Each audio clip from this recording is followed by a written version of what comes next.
একটা breaking news আসছে high court চত্বর থেকে। শুভেন্দু অধিকারীর বিরুদ্ধে যে শুভেন্দু অধিকারীর জন্য যে রক্ষা কবচ ছিল, অর্থাৎ তার বিরুদ্ধে এফআইআর করা যাবে না, সেই রক্ষা কবচ উঠে গেল, সেই রক্ষা কবচ তুলে নেওয়া হলো। অর্থাৎ এবার শুভেন্দু অধিকারী রাজ্যের বিরোধী দলনেতার বিরুদ্ধে আইন অনুযায়ী এফআইআর করা যেতে পারে। আরো বিস্তারিত জানবো হাইকোর্ট চত্বর থেকে। আমার সঙ্গে অর্ণব রয়েছেন। অর্ণব, তাই শুভেন্দু অধিকারী রাজ্যের বিরোধী দলনেতা, তার বিরুদ্ধে কোনো এফআইআর এতদিন করা যেত না, কারণ কলকাতা হাইকোর্টে লাল ফিতের ফাঁস ছিল, কলকাতা হাইকোর্টে নিষেধাজ্ঞা ছিল। এবং 2021 সালে বিচারপতি রাজাশেখর মান্তার একক বেঞ্চ এই নির্দেশ দিয়েছিলেন।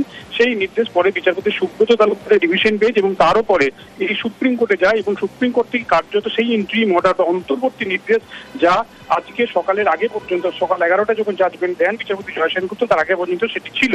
কিন্তু আজকে চূড়ান্ত যে রায়দান হলো, যে 2021 সালে প্রথম যখন শুভেন্দু অধিকারী মামলা করেন, সেই মামলার প্রেক্ষিতে সেক্ষেত্রে এই যে রক্ষা কবচ, যেমন বলা যায় এফআইআর রক্ষা কবচ, অর্থাৎ একজন নাগরিক তিনি যদি কোনো অপরাধ করেন, আদালত কার্য অপরাধ করেন, কোনো অভিযোগ যদি পুলিশ বা কোনো সংস্থা তদন্তকারী পায়, সেটা সিবিআই হতে পারে, সিআইডি হতে পারে, ইডি হতে পারে, বা রাজ্যের পুলিশ, কলকাতা পুলিশ হতে পারে, সেই অপরাধ খতিয়ে দেখার পর এফআইআর করাই কিন্তু আমাদের দেশের আইন।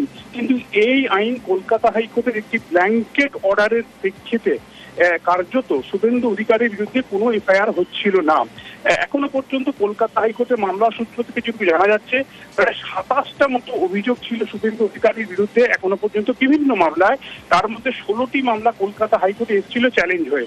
এই 16টি মামলার রায় দিতে গিয়ে বিচারপতি জয় সেনগুপ্ত তিনি জানালেন, আগের যে রক্ষা কবচ ছিল, অর্থাৎ হাইকোর্টের অনুমতি ছাড়া কোনো এফআইআর রুজু করা যাবে না, অর্থাৎ ফার্স্ট ইনফরমেশন রিপোর্ট সেটাই দায়ের করা যাবে না, এটা প্রত্যাহার করে নিল আদালত।